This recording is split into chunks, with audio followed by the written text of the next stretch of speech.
ട്രാൻസ്ലേഷൻ്റെ പരിമിതികൾ കൊണ്ട് പല കാര്യങ്ങളും നമ്മൾക്ക് മനസ്സിലാകാൻ സാധിക്കാതെ പോകുന്നു. അത്തരമൊരു കാര്യമാണ് ഈ എൽ ഷഡായ് എന്നുള്ള ദൈവത്തിൻ്റെ നാമം കൊണ്ട് ദൈവം ഉദ്ദേശിച്ചത്. സർവശക്തൻ, all mighty, L Shaddai. God of multiple brass എന്ന് പറയുമ്പോൾ പെട്ടെന്ന് നമുക്ക് ചിരി വരുന്ന ഒരു പദമാണ്. വളരെ സ്ട്രെയിഞ്ച് ആയിട്ട് തോന്നും. അത്യുന്നതന്റെ നാമത്തിന് മഹത്വമുണ്ടായിരിക്കട്ടെ. അത്യുന്നതൻ ജഡം ധരിച്ചെത്തിയ മനുഷ്യനായി വന്ന നസ്രയനായ യേശുവിൻ്റെ സത്യ ഏകദൈവത്തിൻ്റെ നാമത്തിന് എന്നും എന്നേക്കും മഹത്വമുണ്ടായിരിക്കട്ടെ. വലിയ ദുരിതത്തിൽ കൂടി കടന്നു പോകുമ്പോൾ, എന്ത് ചെയ്യണമെന്നറിയാതെ കുഴങ്ങി നിൽക്കുമ്പോൾ, എങ്ങോട്ട് പോകണമെന്നറിയാത്ത ഒരു സാഹചര്യത്തിൽ നിൽക്കുമ്പോൾ, ആരോട് സഹായം ചോദിക്കണം എന്നുള്ള ആ ഒരു ചിന്ത നിങ്ങളെ കുഴക്കുമ്പോൾ, അത്തരമൊരു ദയനീയ അവസ്ഥയിൽ ഒരാൾ വന്ന് നിങ്ങളോട് പറയുകയാണ്, നിനക്ക് എന്താണ് വേണ്ടത്, എന്ത് സഹായമാണ് ഞാൻ ചെയ്തു തരേണ്ടത്, എന്തും ചെയ്യാൻ പ്രാപ്തിയുള്ളവനാണ് ഞാൻ എന്ന് പറഞ്ഞാൽ നിങ്ങൾക്ക് അത് എത്രമാത്രം കംഫർട്ടിംഗ് ആയിട്ടുള്ളൊരു ഒരു വാക്കായിരിക്കും നിങ്ങൾ കേൾക്കുന്നത്. എത്രമാത്രം നിങ്ങളെ സന്തോഷിപ്പിക്കുന്ന ഒരു കാര്യമാണ് അത്.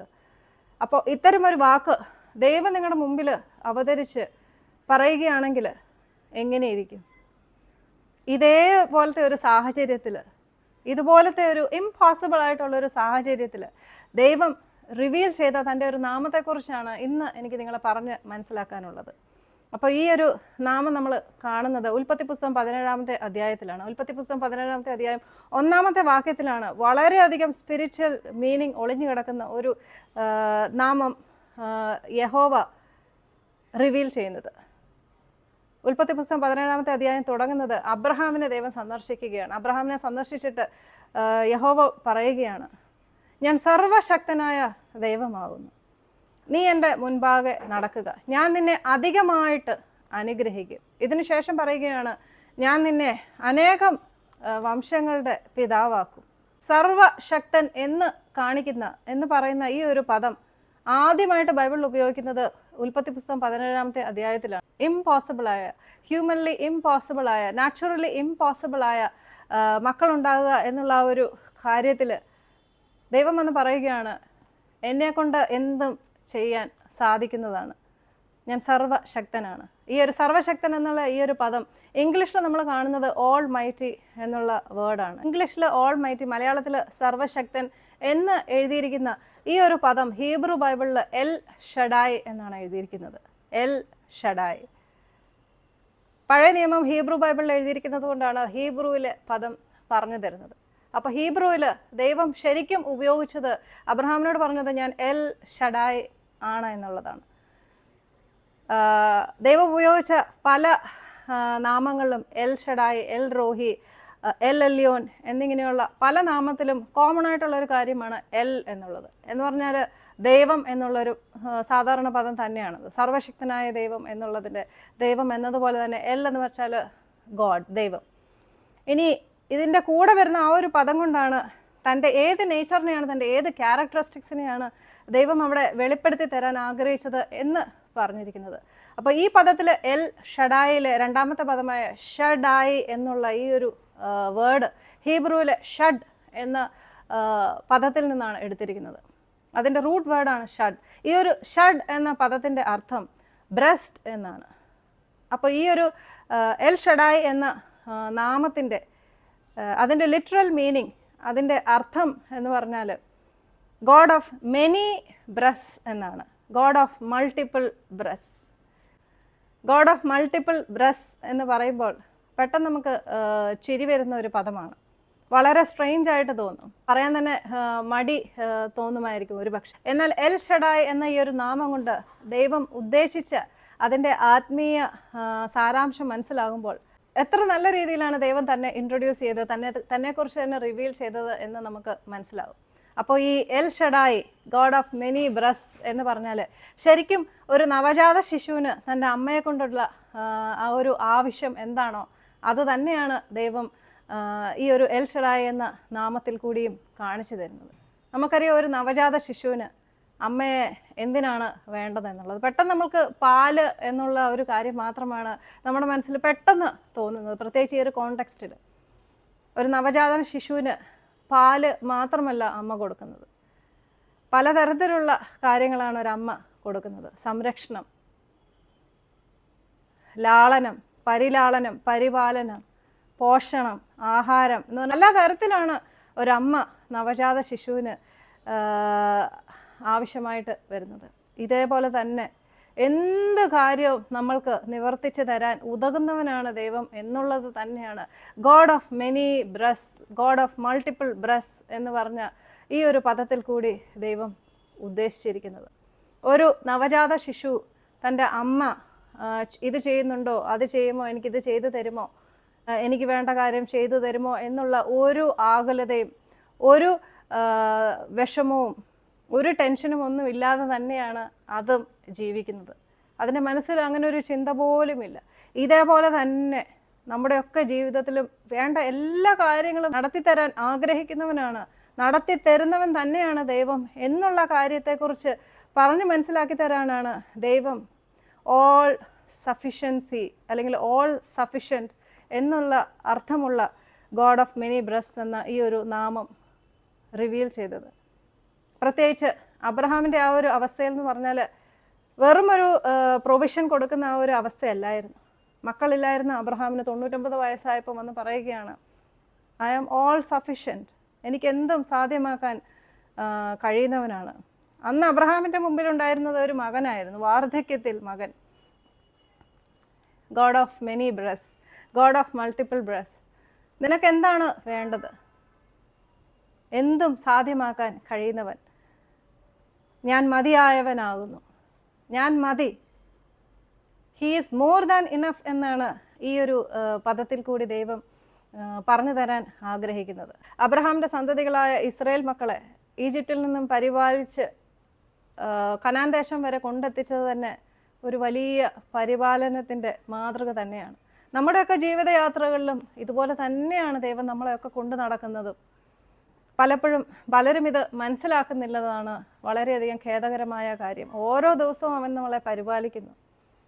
പക്ഷേ പലപ്പോഴും ദൈവത്തെ പള്ളു പറയുമ്പോഴും ദൈവം അപ്പോഴും നമ്മളെ പരിപാലിക്കുന്നു, അപ്പോഴും നമ്മളെ കാത്തു രക്ഷിക്കുന്നു എന്നുള്ളത് നിങ്ങൾ ചിന്തിച്ച് മനസ്സിലാക്കുക. ദൈവത്തിൻ്റെ സ്നേഹം മനസ്സിലാക്കുക.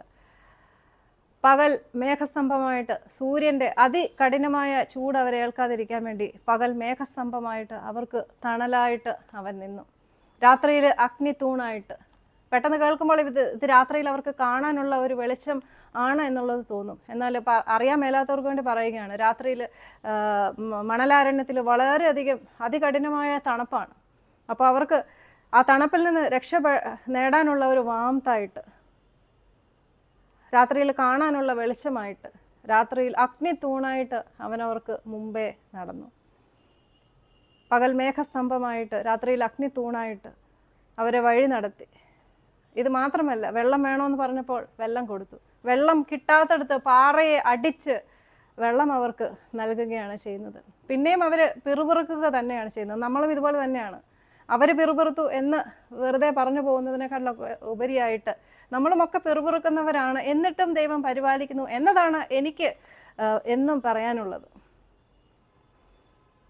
ആഹാരമില്ല എന്ന് പറഞ്ഞപ്പോൾ അപ്പോഴും കൊടുത്തു. ആകാശത്തിൽ നിന്നും മന്ന പൊഴിയിച്ചു. പിന്നെയും പിറുപിറുത്ത അവർക്ക് കാടപക്ഷിയെ കടലിൽ നിന്നും അവൻ അടിച്ച് കയറ്റി അവർക്ക് മാംസവും ഭക്ഷിക്കാൻ കൊടുത്തു. വലിയ കരുതലാണ് ദൈവം ഇസ്രായേൽ മക്കൾക്ക് നൽകിയത്. ഇസ്രായേൽ മക്കൾക്ക് മാത്രമല്ല, പിന്നീടും അങ്ങോട്ട് എല്ലാ സ്ക്രിപ്ചറിലും നമ്മൾ കാണുന്നത് ഇതേ കരുതൽ തന്നെയാണ്. പഴയ നിയമത്തിലെ ദൈവം ദുഷ്ടനാണ്, തല്ലുന്നവനാണ്, ചതയ്ക്കുന്നവനാണ്, തല്ലി ചതയ്ക്കുന്നവനാണ് എന്നൊക്കെ പറഞ്ഞു നടക്കുന്നവർ പറയുന്നത് കേട്ട് നിങ്ങൾ ആ വാക്കിന് മുഖവില കൊടുക്കരുത് എന്ന് ഞാൻ പറഞ്ഞു മനസ്സിലാക്കാൻ ആഗ്രഹിക്കുന്നു. ഇത്രയ്ക്ക് കരുതുന്നവനാണ്, ഇത്രയ്ക്ക് സ്നേഹിക്കുന്നവൻ തന്നെയാണ് ദൈവം. പഴയ നിയമത്തിലെ വ്യവസ്ഥകൾ വ്യത്യാസമുള്ളതായിരുന്നു. അതുകൊണ്ടാണ് അന്ന് തല്ലുകയും ചതയ്ക്കുകയും ഒക്കെ ചെയ്തിരുന്നത്. എന്നാൽ ഈ പുതിയ നിയമത്തിൻ്റെ കാലത്ത് ജീവിക്കുന്ന നമ്മൾ പുതിയ നിയമത്തിൻ്റെ വ്യവസ്ഥകൾ മനസ്സിലാക്കുമ്പോൾ ദൈവം പഴയ നിയമത്തിലും പുതിയ നിയമത്തിലും ഒക്കെ ഒരേപോലത്തെ തന്നെ ദൈവമാണ് എന്നുള്ള സത്യം നിങ്ങൾ മനസ്സിലാക്കുക. ദൈവത്തിൻ്റെ കരുതൽ, അവൻ്റെ പരിപാലനം, അവൻ പോഷിപ്പിക്കുന്നത് മനസ്സിലാക്കുക. ദൈവം ആശ്വാസദായകനും കൂടിയാണ്. പലതരത്തിലുള്ള ആശ്വാസമാണ് ദൈവം നൽകുന്നത്. അമ്മയെ പോലെ ഞാൻ നിങ്ങളെ ആശ്വസിപ്പിക്കുമെന്നാണ് യെശയ്യാ പ്രവാചകന്റെ പുസ്തകത്തിൽ ദൈവത്തിൻ്റെ ഒരു വാഗ്ദാനമാണ്. ദൈവത്തിൻ്റെ ആശ്വാസം എന്ന് പറഞ്ഞാൽ ഒരു മനുഷ്യർക്കും ആശ്വസിപ്പിക്കാൻ കഴിയുന്നതിനേക്കാളൊക്കെ മേലെയുള്ള ഒരു ആശ്വാസം തന്നെയാണ്. Eternal comforter. ആ കംഫർട്ട് ദൈവത്തെ അറിഞ്ഞു കഴിയുമ്പോൾ പലപ്പോഴും നമ്മൾ നമ്മുടെ ജീവിത വീഥികളിൽ അവൻ തനിയെ നമ്മളെ ആശ്വസിപ്പിക്കാൻ തുടങ്ങും. ആശ്വസിപ്പിക്കുക മാത്രമല്ല, നമ്മളുടെ പ്രതിസന്ധികളിൽ നിന്നൊക്കെ അവൻ നമ്മളെ കരകയറ്റുകയും ചെയ്യും. അപ്പോൾ ഇതിനായിട്ടൊക്കെ വിശ്വാസം വേണമെന്ന് ഓർമ്മിപ്പിക്കുകയാണ്. ഈ വിശ്വാസം നമ്മൾക്ക് വരുന്നത് ദൈവത്തിൻ്റെ കരുതലിനെക്കുറിച്ച്, സ്നേഹത്തെക്കുറിച്ച് മനസ്സിലാക്കുമ്പോൾ തന്നെയാണ്. നമ്മൾ ഏറ്റവും കൂടുതൽ മനസ്സിലാക്കിയ, അടുത്തറിയുന്ന ഒരാളെ നമ്മളങ്ങ് വിശ്വസിച്ച് പോകും. ഇത് വിശ്വാസികൾ മനസ്സിലാക്കുക. ഇതുകൊണ്ട് തന്നെയാണ് എൻ്റെ എല്ലാ മെസ്സേജുകളിലും ദൈവത്തിൻ്റെ സ്നേഹത്തെയും കരുതലിനെ കുറിച്ച് പറയുന്നത്. അത് മാത്രമേ ഞാൻ എല്ലാ മെസ്സേജുകളിലും തരാറുള്ളൂ. എഡിഫൈങ് ആയിട്ടുള്ള മെസ്സേജുകളാണ് സത്യം പറഞ്ഞാൽ. ബൈബിളിലെ ദൈവത്തിൻ്റെ വചനം എന്നതിന് വളരെ നല്ല രീതിയിലാണ് ബൈബിളിൽ ഇതിനെ നിർവചിച്ചിരിക്കുന്നത്. ഒരു നവജാത ശിശുവിന് പോഷകം ലഭിക്കുന്ന പാല് പോലെ തന്നെ ഒരാളെ സ്ട്രെങ്തൻ ചെയ്യുന്ന, ശക്തീകരിക്കുന്നതാണ് ദൈവത്തിൻ്റെ വചനം. ഒരാളെ ശക്തീകരിക്കുന്ന, ഒരു കുഞ്ഞിനെ ശക്തീകരിക്കുന്ന അമ്മയുടെ പാല് പോലെ തന്നെയാണ് ദൈവത്തിൻ്റെ വചനം. അത് തന്നെയാണ് ദൈവം. നിങ്ങൾക്ക് എന്താണ് വേണ്ടത്? I am El Shaddai, God of many breasts, God of multiple breasts, ആശ്വാസദായകൻ, സൗഖ്യദാതാവ്. സൗഖ്യദാതാവ് എന്നതിനെ കുറിച്ച് പറയാൻ എപ്പോഴും സ്ഥിരമായിട്ട് ഞാൻ പറയുന്നതായതുകൊണ്ട് പിന്നെ റിപ്പീറ്റ് ചെയ്യുന്നില്ല. എന്നാൽ ഒരു കാര്യം കൂടെ പറഞ്ഞ് മനസ്സിലാക്കാൻ ആഗ്രഹിക്കുന്നു. പലപ്പോഴും ഫിസിക്കൽ ഹീലിംഗ് എന്നതിനെക്കാട്ടിലൊക്കെ ഉപരിയായിട്ട് ഇമോഷണൽ ഹീലിംഗ്, സ്പിരിച്വൽ ഹീലിംഗ്, ഇതെല്ലാം ദൈവം പ്രാധാന്യം ചെയ്യുന്നത് തന്നെയാണ്. എല്ലാ തരത്തിലുള്ള ഹീലിംഗ് നമ്മുടെ ജീവിതത്തിൽ, നമ്മുടെ തകർന്ന പല കാര്യങ്ങളും ദൈവം തിരികെ തരുന്നതാണ്. തകർന്ന കുടുംബ ബന്ധങ്ങൾ, തകർന്ന ഹൃദയം, തകർന്ന ദാമ്പത്യം, broken dreams, broken hearts, broken lifes, ഇതെല്ലാം ദൈവം ശരിയാക്കി തരുന്നത് തന്നെയാണ്. ഹീലിംഗ് എന്ന് പറഞ്ഞാൽ ഇതിലും ഒരുപാട് പല തലങ്ങളിലുള്ള ഹീലിംഗ് ആണ് ദൈവം നമ്മൾക്ക് വേണ്ടി തരുന്നത്. ഹീലിംഗ് ആണോ നിങ്ങൾക്ക് ആവശ്യം? I am El Shaddai, I am the God of many breasts, I am the God of multiple breasts. Healing ആണോ നിനക്ക് ആവശ്യം? എൻ്റെ ജനത്തെ ഞാൻ സൗഖ്യമാക്കും. I heal my people. വേണോ ഇതിനെക്കാട്ടിലും വലിയ ഒരു പ്രോമിസ്? ഇന്നത്തെ ഈ ഒരു മെസ്സേജിൽ കൂടി സർവശക്തൻ, ഓൾ മൈറ്റി എന്നുള്ള ഈ ഒരു നാമത്തിൻ്റെ ഹീബ്രു പദമായ എൽ ഷഡായ്, ഇതിൻ്റെ അർത്ഥം മനസ്സിലാക്കി തരുന്നതിൽ കൂടി ഇതിൽ അടങ്ങിയിരിക്കുന്ന ആത്മീയ സാരാംശവും പറഞ്ഞ് മനസ്സിലാക്കി തരാനാണ് ഞാൻ ആഗ്രഹിച്ചത്. എന്ന് വെച്ചാൽ God of many breasts, God of multiple brass. നിങ്ങൾക്ക് എന്താണ് വേണ്ടത്? ആശ്വാസമാണോ? രോഗസൗഖ്യമാണോ? പ്രൊവിഷൻസ് ആണോ? പ്രൊട്ടക്ഷൻ ആണോ? സേഫ്റ്റി ആണോ? ദൈനംദിന പോഷണമാണോ? പരിപാലനമാണോ? എന്ത് തരത്തിലുള്ള രക്ഷയാണ് നിങ്ങൾക്ക് വേണ്ടത്? ഇനി നിങ്ങൾക്ക് വേണ്ടത് നീതിയാണോ? സ്വന്തം പ്രവർത്തികളിൽ കൂടി നീതി ലഭിക്കത്തില്ല, യേശുവിലുള്ള വിശ്വാസത്തിൽ കൂടി മാത്രമാണ് നീതി ലഭിക്കുന്നത് എന്നുള്ള ശരിയായ ധാരണ, വിശ്വാസം ഉള്ളവർക്ക് അവരെ നീതിമാന്മാരും നീതിമതികളും ആക്കുന്ന ദൈവത്തിൻ്റെ നീതിയും നമ്മൾക്ക് പ്രാപ്യം തന്നെയാണ്. ഞാൻ എന്താണ് നിങ്ങൾക്ക് ചെയ്തു തരേണ്ടത്? I am the God of many breast, I am El Shaddai. ഈ ഒരു കാര്യം നിങ്ങൾക്ക് മനസ്സിലായി കാണും എന്ന് ഞാൻ കരുതുന്നു. നിങ്ങൾക്ക് വേണ്ടതെല്ലാം അതിൽ കൂടുതലായിട്ട് നൽകാൻ കഴിയുന്നവനാണ് ദൈവം. നിങ്ങൾക്ക് എന്താണ് വേണ്ടത്? അത് എൽ ഷഡായിലുണ്ട്. So come fall in love with Jesus and come fall in love with El ഷഡായ്.